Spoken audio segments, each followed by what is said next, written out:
No 2 seasons are the same, no 2 years are the same, so everything's different. So you've always got to keep learning, and every little bit you learn always helps you progress and get better and further ahead. We just encourage people just to try it in a row, just try it in a paddock, try it in a corner, those kind of things. And obviously have a control, so have an area where you're not adding material and you see the difference. The cost per hectare is still expensive. A lot of farmers are looking at it and a lot of farmers are keen. I think a lot of farmers are looking over the fence to see how it goes on other people's places. G'day, I'm Craig Allen, and you're listening to the Healthy Soils podcast, a series about compost and how it can help create healthy soils that then grow the food we eat in Australia. The purpose of this podcast series is to help make the connection between organic waste generation and food production, and to inspire you to think about what you can do when it comes to organic waste, including food waste and compost. On this journey, we've been talking with farmers, composters, and soil experts about the role we can all play in getting organic waste out of landfill and instead turned into compost. Because healthy soils produce healthy crops, which lead to healthy humans and animals. In this episode, we tackle 2 key questions. Where can you get compost, and how can you use it effectively? From sourcing the right type of compost to applying it for maximum benefit, we'll explore practical tips and insights to help you make the most of this powerful tool for soil health. Compost on a commercial scale is about processing tons of organic material to strict standards, transforming soils, boosting yields, and improving sustainability. We'll hear from Andrew Braham of Braham Produce, who shares his experience sourcing and using compost in greenhouse farming. And we'll talk to Tim Mendham, an experienced farmer trialling pelletised compost. But first, Lachlan Jefferies, a compost expert and trusted supplier near Adelaide in South Australia, will shed some light on choosing the right compost. Like so many things, we may read information or learn knowledge, but we're influenced by peers.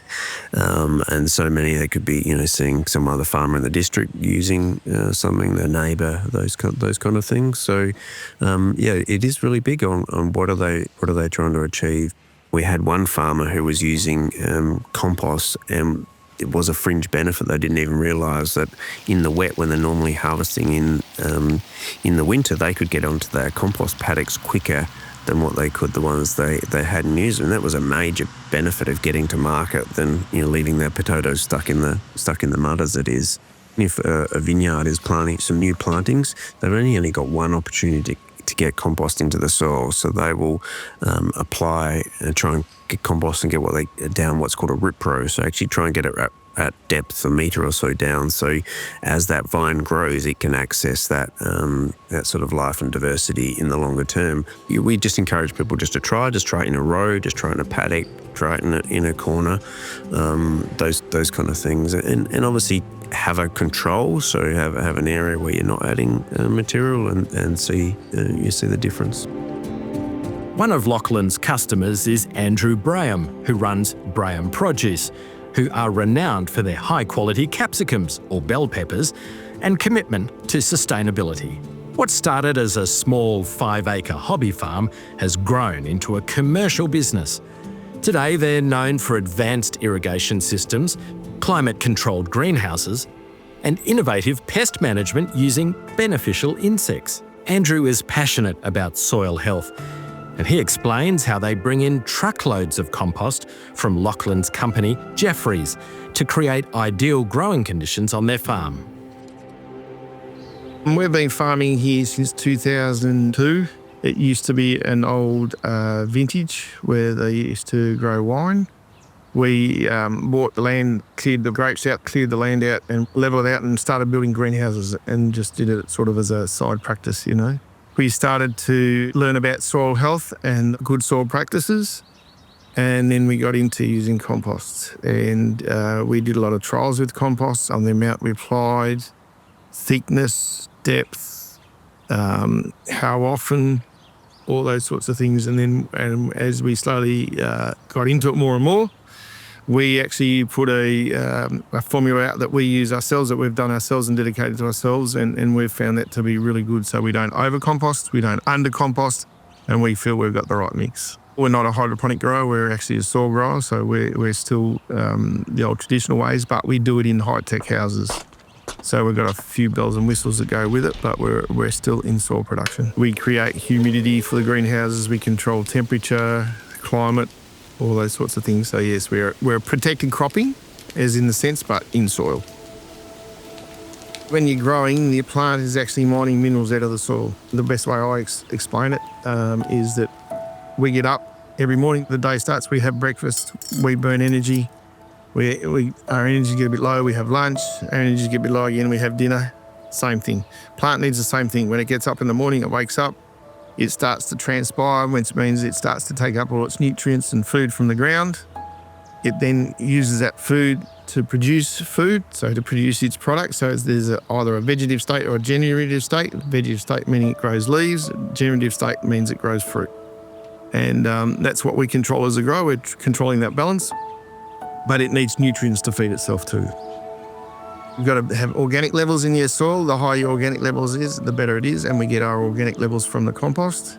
We need organic carbon because carbons are very important for plants too, so we get that from the compost as well. So that's why we need to have compost, because what happens is we're mining that out every year, every time we're putting a crop in, so we need to put something back. We buy 20 cubic metres at a time. We'll then bring it here to the farm. We sit it on the farm here for about 6 weeks before we use it. We keep turning it over. We then put it in a spreader. And because we're in greenhouses, we've got what they call orchard tractors and low profile spreaders. So we actually drive through the greenhouse and spread it into the greenhouse. We then deep rip the greenhouse, which makes big ruts through the soil, which then incorporates the compost into that. And then we tillage the compost into the ground. We probably spread the compost at about 5 mil thick, roughly. It's around about 3 to 5 mil thick, and then incorporate it in and let it break down before we plant. So we don't apply it on the plants, we pre-plant. It'll be in the ground probably a month to 6 weeks before we actually plant into that soil. At the rate here, we use 20 cubic metres per 2,000 square metres. So that to hectares, so 5 times that, that's 100 cube per hectare. We've had a relationship with Jefferies for nearly 15 years. They're nice close by. We've had good results with their compost. And I've always been a stickler to say, well, if you're on a good thing, stick to it and you don't change, you know. We've got a recipe that works for us and it's worked really well, so we keep using it. And we know it's a green manure compost, green waste manure compost. We've tried different rates with them. They've helped support us. We've tried different profilings of compost, so either big chunks or little chunks. We've tried that to see if it makes a difference in the soil, and we've done trials with them. We've always had a good relationship with Jefferies. And we've just been loyal to them and they've been loyal to us in the way we support each other. It's clear that Andrew's experience with compost in greenhouse farming is seeing results. But what about innovations like pelletised compost? That's where Lachlan and Tim's insights come in. We've spoken with Lachlan in previous episodes, and he shared his expertise on compost production and its role in sustainable farming. If you'd like to revisit those conversations, you'll find links to the episodes in the show notes. As Andrew's trusted compost supplier, Lachlan shares his insights on pelletised compost, a groundbreaking product with the potential to transform the farming industry. Whilst compost is a common term and a common element aware of, whether it's into soil or mulch, and yeah, we've had granules, but we have a pelletised product that's able to be stored easier than a compost product. And when we were talking about application, it can be spread through your more conventional fertiliser spreaders, but also done at different rates, so we can get into more of a dryland farming situation and still sort of try and support soil health in those forms. So yeah, definitely in forms where farmers are regularly using it, we need to try and adapt and ensure we're providing products that they can use. We have farmers who might be applying 100 kilograms per hectare of some NPK type of fertiliser. And so we have had pellets going out at 25 kilos per hectare. And what excites me about that is how much land can we cover and improve in health at that sort of rate. In Australia, we have vast agricultural lands that are very tired and it's screaming out for organic matter. So the better we can apply it to a bigger footprint, the healthier overall system and more resilient we will be as a country. From South Australia to the central west of New South Wales, we meet Tim Mendham, owner of Teesdale Park Farm in Blaney. He's a seasoned agricultural professional with decades of experience. Tim has a focus on innovative farming practices and soil health. As an advocate for compost application, he shares his experience participating in a trial using pelletised compost. Something totally different I ever thought I'd be doing is a trial on pelletised, because I didn't think you'd be able to get it to that. I got asked to do it. We got given 1 tonne of it. It was a bulky product, so it was a bit harder to deal with than I thought.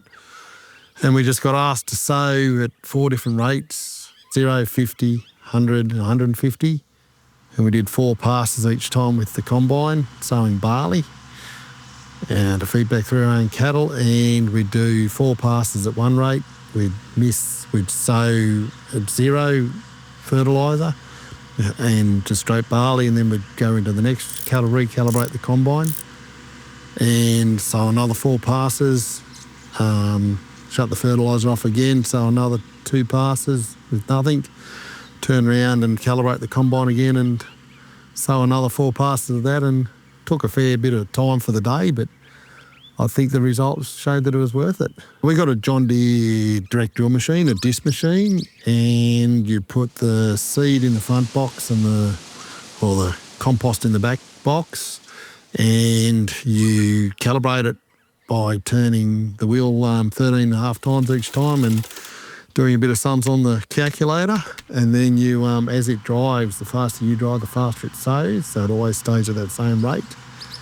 And it drops the seed out of the front box, metered, and the fertiliser or the pelleted compost out of the back box, and they both go down 2 different tubes. And then at the boot or the disc, which we were sowing about 1 inch underneath the ground, it would join them both together, and then it had a press wheel set up and it presses over the top and you can barely see where it's been. We just picked 4 rates and off we went and tried it. We're usual fertiliser, we sow at 100 kilos a hectare. If we put an MAP or a DAP in, it'd be at 100 kilos a hectare.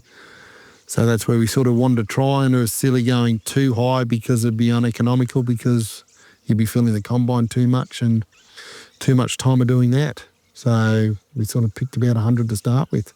The cost per hectare is still expensive. A lot of farmers are looking at it and a lot of farmers are keen.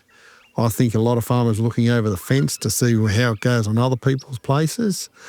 I think 95% of farmers know we do have to start doing more this way, but it comes down to the getting it, the trucking of it, the spreading and the cost at the moment. So I think once a lot of those things get better, it will be a lot easier to get and there'll be a lot more of it go out. I'm happy to do any trials we can because it's going to help me and everybody else out. And more trials on so much different soils. So some soils will need higher rates, some soils will need lower rates. Like a more granite soil, it'd probably be best if it got a higher rate. But then are we going to get to a point where you'll go too high? No one knows that yet. The key takeaway from what Tim has just shared is the need to tailor the application of compost to suit the soil and the crop that you're working with. He explains more about his process and gives tips for other farmers. So in our case, we usually spread compost on or a manure on in front of it, and hopefully the nature will take it in when it rains and that, and then we sow for DAP or MAP down the chute when we sow. And that's how we usually do it, but we usually go between 10 and 13 tonnes a hectare beforehand, and not each time, but when we start a new paddock off, and that will give us enough for the couple of years of cropping, and then we put back into a pasture. So usually you've just got to spread it on in front with a conventional spreader or a compost spreader. I run a contracting business and we run 3 spreaders. So we got 4 spreaders, we got 2 muck spreaders and 2 truck-mounted fertiliser spreaders. So a lot of the compost we can get through our truck spreaders, but a lot of normal spreaders can't get the tonnes out per hectare. So it's very slow for them and they haven't got the gear to load it fast enough and that. So it is very awkward for them. The compost spreaders we've got, you can put it out fast and high rates. And so that's all right and very quick, but the trucks we've got will still put it out very fast. And that, but it's just another pass. We'll drive it compost, we can drive it 12, 13 metres with the trucks, and the muck spreaders we've got to drive at 10 metres, putting it out, and a really high rate we've got to drive at 6 metres. If our normal spreader goes to put out compost, they'll probably be back to 6 metres. And where the trucks we've got, we don't have to worry about that. We can get 12, 14 out, up to 16 metres out of it. Some places are trying to line up the trucks and will help you line up the spreader. So then that takes the nuisance out of it for you. But it is a lot of stuff to line up, and a lot of farmers have got to get used to, if you're going to go 10, 12 tonne to the hectare and you want to do a 100 hectare paddock, it's a lot of trucks. So a lot of farmers have got to start to get used to that many trucks and that high rate, where they'll only go 2.5 tonne to the hectare with their lime. But if you go, there's a lot of difference between 2.5 tonne and then 10 tonne to the hectare. A lot of compost that we're doing now, they're mixing the lime and the compost together. So then the farmer will get the bang for buck out of the lime as well. And me personally, I go between 10 and 13 tonne to the hectare. And I'm seeing on a lot of other farms that they need the 10 tonne to the hectare. Like it might be 2.5 tonne to the hectare of lime with 8.5 tonne of compost. But you need to be going that sort of up to that 10 tonne to the hectare to get a result. Like 6 tonne of just straight compost or lime compost together will give you a result for the year. But if you do it at the right rate, you might 3 years later still see the result. If you're interested in learning more about compost, start by checking out local commercial suppliers who can customise compost to meet your needs. Many local councils also recycle organic waste into compost.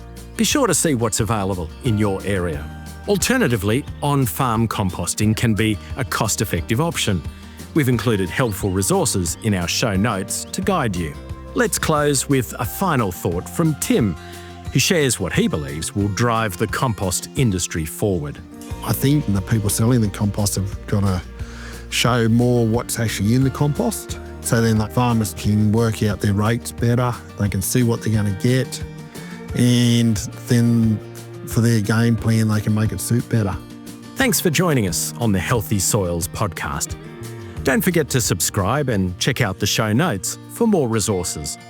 Let's keep growing together, because healthy soils mean a healthier future for us all.